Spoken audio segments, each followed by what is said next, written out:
찬송가 380장입니다. 찬송가 380장.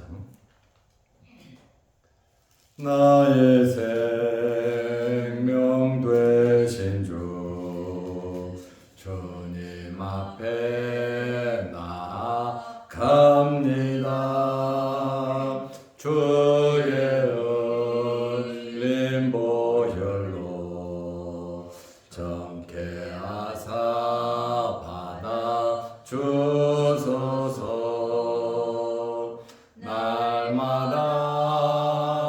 날마다 주를 찬송하겠네.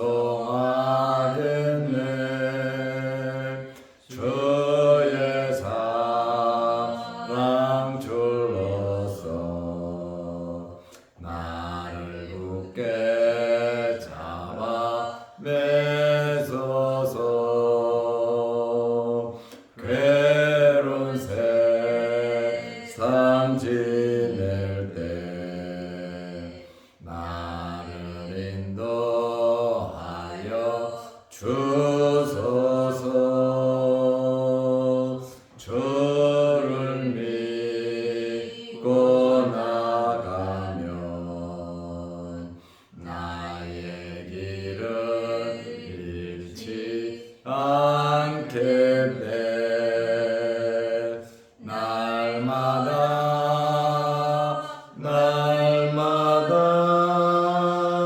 주를 찬송하겠네.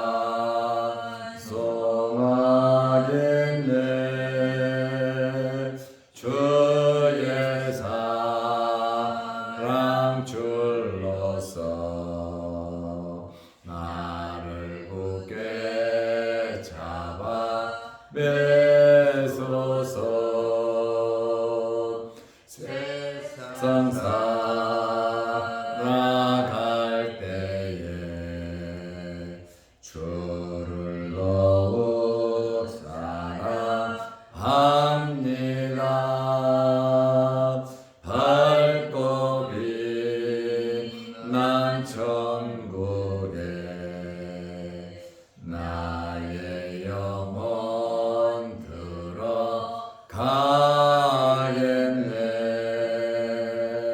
날마다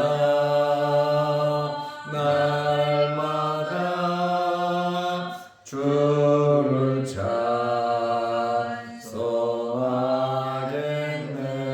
찬송하겠네.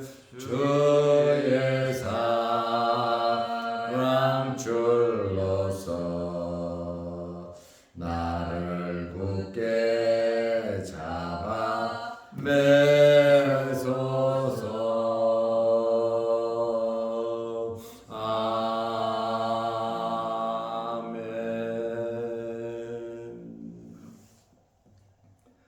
사도신경으로 우리의 신앙을 고백하겠습니다.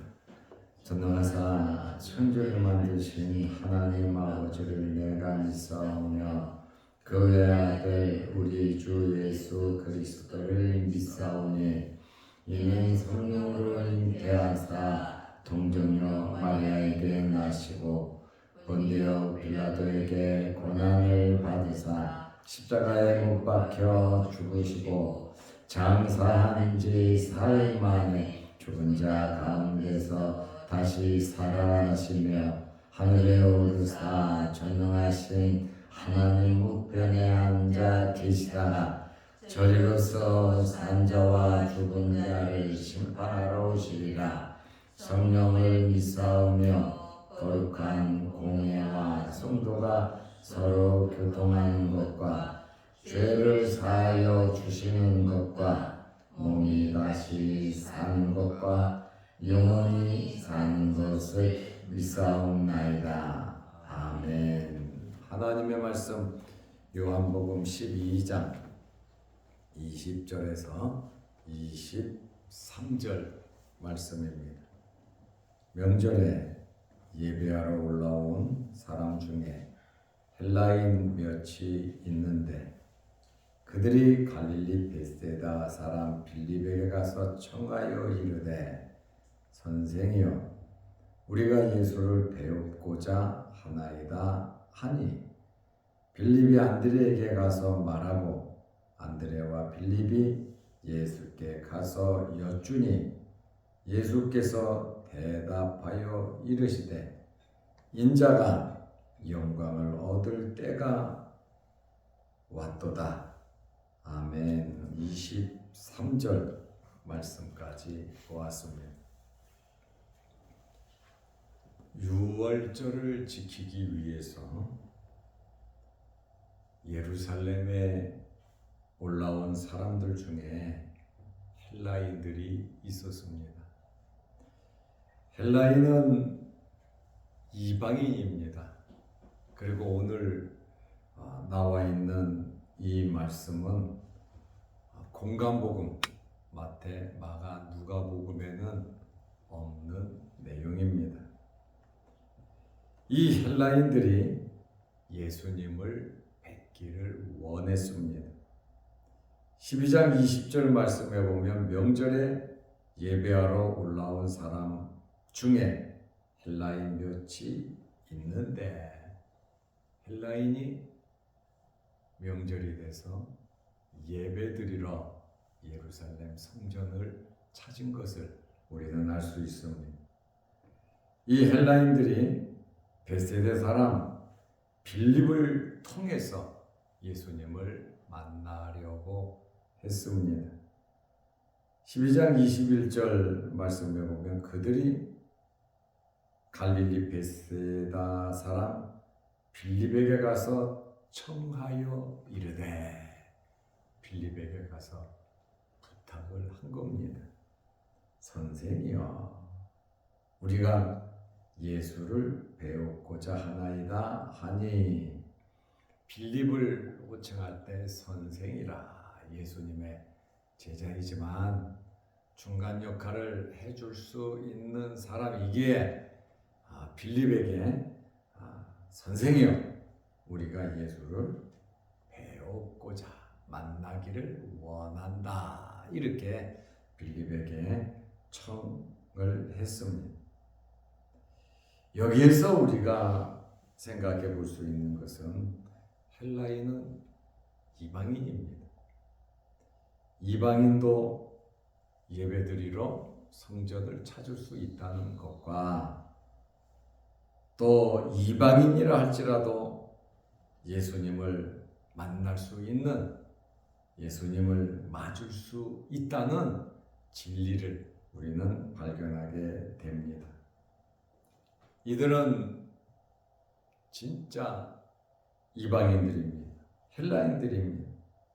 그런데 유대교로 개종한 이방인이다. 그 말씀입니다. 구약시대에도 이방인들이 개종을 하면 할례를 주었어요.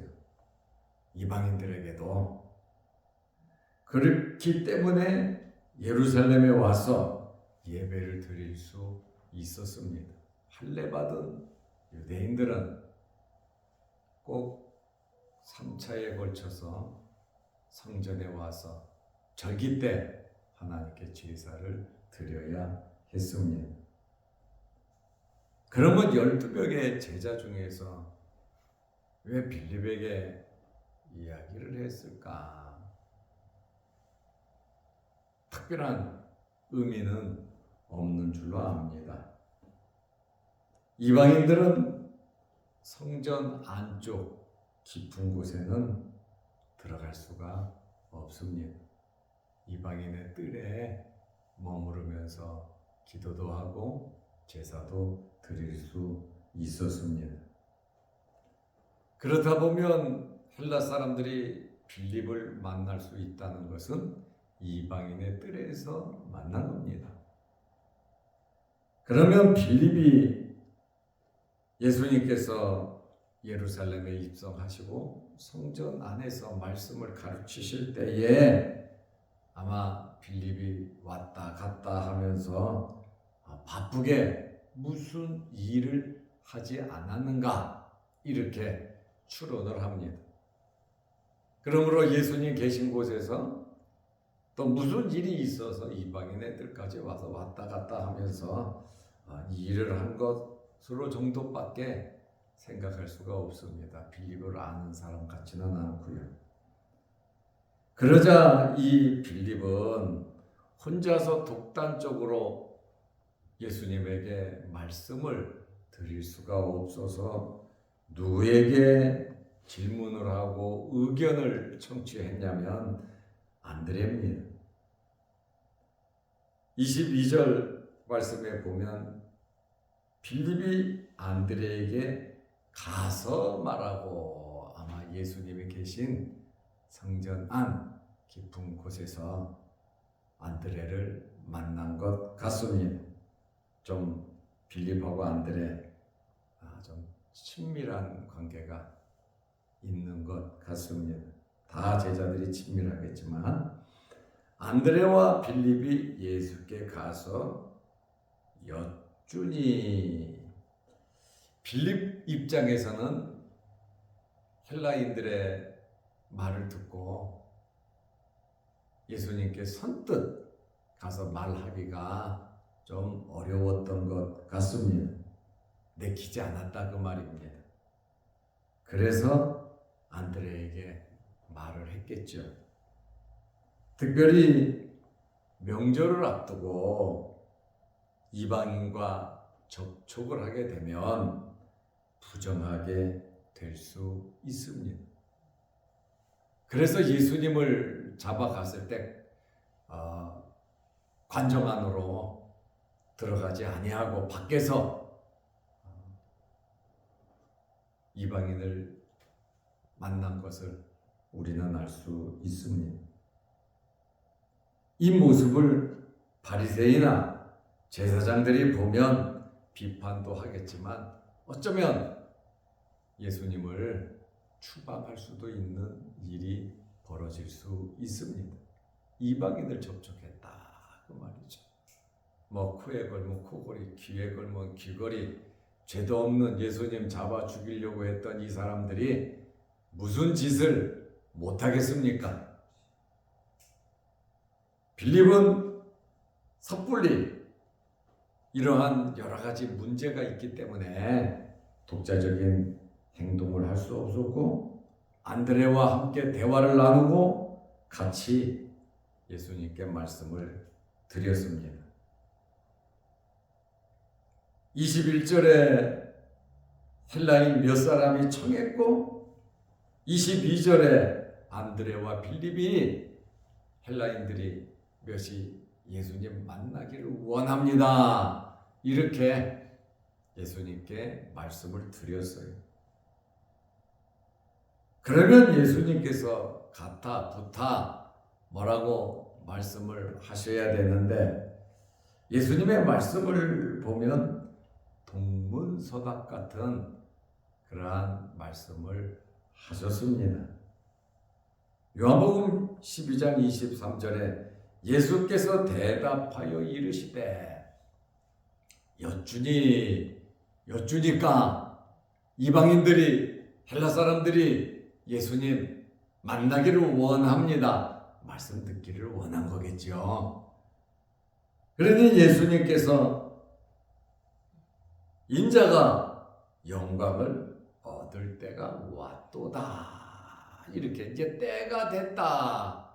이방인들까지 예수님을 만나기를 원하니 그 말씀을 들으시고 인자가 영광을 얻을 때가 왔도다 말씀하셨습니다. 빌립과 안드레에게 하신 말씀 아닙니다. 헬라인들을 만나서 말씀하신 것도 아닙니다. 이러한 이 빌립과 안드레의 이 말을 계기로 예수님께서 아주 의미 깊은 말씀을 하신 겁니다. 인자가 영광을 얻을 때가 왔도다. 이 말씀의 의미가 무엇입니까? 인류 구속을 위한 말씀으로서 예수님을 뵙고자 하는 헬라인들을 포함하여 모든 사람들에게 베푸시는 그러한 말씀입니다. 구원은 유대인이나 이방인이나 차별이 없음을 말씀하시고, 이제 인자가 때가 돼서 십자가에 달림으로 영광을 얻음으로 유대인 이방인 할 것 없이 구원을 주시는 하나님의 능력을 말씀하고 계십니다. 인자가 영광을 얻을 때가 왔도다. 영광은 잠시 후에 옵니다. 이 영광은 십자가와 죽음과 직결되어 있습니다. 바로 예수님의 고난과 십자가와 죽음은 영광으로 가는 과정이다 그 말입니다. 나를 만나기를 원하는 헬라인에게도, 나를 믿는 유대인에게도 내가 영광을 얻어야 그들에게 참된 구원이 이루어진다라는 그 사실을 예수님께서 말씀하고 계시는 겁니다. 십자가 후에 부활이 있습니다. 그러므로 우리는 우리 자신의 십자가를 지어야 주님을 따르는 제자로서의 삶을 살아갈 수 있는 겁니다. 십자가를 부인하고 내가 하고 싶은 대로 살아간다면 예수님의 영광과는 우리와 아무런 관계가 없다는 그러한 말씀입니다. 십자가와 죽음은 정말로 수치스럽고 나무에 달리는 자마다 저주를 받은 자라 그랬잖아요. 그런데 예수님께서 나무에 달려 죽으셨어요. 저주를 받으셨어요. 비참한 최후로 세상을 떠나셨지만 이것이 궁극적인 승리와 영원한 영광을 위한 것임을 예수님께서 말씀하고 계십니다. 예수님께서 십자가에 고난 받아야 할 이유를 여러 번 말씀하셨습니다. 특별히 23절 말씀에 인자가 그랬습니다. 내가 그러지 아니하시고 인자가 영광을 얻을 때가 왔도다. 예수님께서 자기 자신을 인자라고 하는 말이 무엇입니까? 사람의 아들이라는 뜻이 사람이다 그 말입니다. 예수님께서 자기 자신을 나는 사람이라고 말씀하고 있습니다. 예수님께서 왜 육신을 입고 이 땅에 오셨습니까? 우리 사람의 죄를 짊어지시기 위해서 오신 겁니다. 구약시대에는 사람의 죄를 위해서 소가 죽고 양이 죽었습니다. 비둘기 목을 비틀어서 죽였습니다. 비참하게 죽였습니다. 그러면서 속죄제를 드렸습니다. 죄 용서함을 받는 비결이 바로 피, 짐승이 죽어야 했는데 그 죽어가는 짐승의 상징이 무엇입니까? 예수 그리스도의 십자가의 죽으심입니다. 어찌 사람의 죄를 위해서 아무 죄도 짓지 않는 짐승이 죽어야 했습니까? 사람의 죄는 사람이 감당해야 용서가 되는 겁니다. 그렇다 보니 예수님께서 하늘 보좌 버리고 죄 없으신 인간으로 이 땅에 오신 겁니다. 그래서 예수님께서 자기 자신 스스로 나는 인자라고 예수님께서 말씀하셨습니다. 하나님의 아들이시면서도 사람의 아들 인자이심을 말씀하셨어요. 인자로서 십자가에서 피를 흘리심으로 사람과 하나님과의 중보자의 역할을 하신 겁니다. 인류 역사에 또 성경 전체의 중보자는 예수 그리스도 한 분입니다. 예수 그리스도 외에는 중보자가 없습니다. 그러므로 우리는 이 중보라고 하는 용어를 잘 써야 합니다. 오직 예수님께 돌려드려야 하는 그 단어가 바로 중보라고 하는, 중보자 되신 예수 그리스도라고 하는 그러한 말씀입니다. 예수님께서 하나님으로부터 받은 사명, 이 땅에 보내신 목적이 있으시죠. 하나님께서 예수님을 보내셨고 예수님께서 육신을 입고 이 땅에 오신 목적이 있으십니다. 그러므로 예수님께서 인자가 영광을 얻을 때가 왔도다, 이 말씀은 엄청 놀라운 말씀입니다. 그냥 영광을 얻는 게 아니잖아요. 십자가와 죽음 이후에 부활이라고 하는, 하나님 보좌 우편에 앉아서 만왕의 왕으로서 세상을 심판하실 뿐만 아니라 하나님과 우리 사이를 완전히 하나 되게 완성하신 분이 예수 그리스도이십니다. 그러므로 인자가 영광을 얻을 때가 왔도다. 안드레와 빌립이 헬라인들이 예수님 뵙기를 원합니다 하니 유대인이나 이방인이나 할 것 없이 인자를 통해서 너희에게 구원이 있음, 예수님께서 죽음을 말씀하셨습니다. 오늘 우리는 예수님께서 인자가 영광을 얻을 때가 왔다, 그때를 바라보면서 하늘 보자 버리고 이 땅에 오신 30년 목수로서 목수의 가정에서 사시다가 3년간 공생애를 하시고 하나님의 말씀을 전하시고 가진 고난, 고통, 사람이 느낄 수 있는 최고의 아픔과 고통을 느끼시고 십자가에 달리신 후에 죽음을 맛보신 후에 부활의 영광, 놀라운 영광이 예수님께 있으셨습니다. 구원을 완성하셨다. 이 땅에 오신 목적을 이루셨다는 말씀입니다.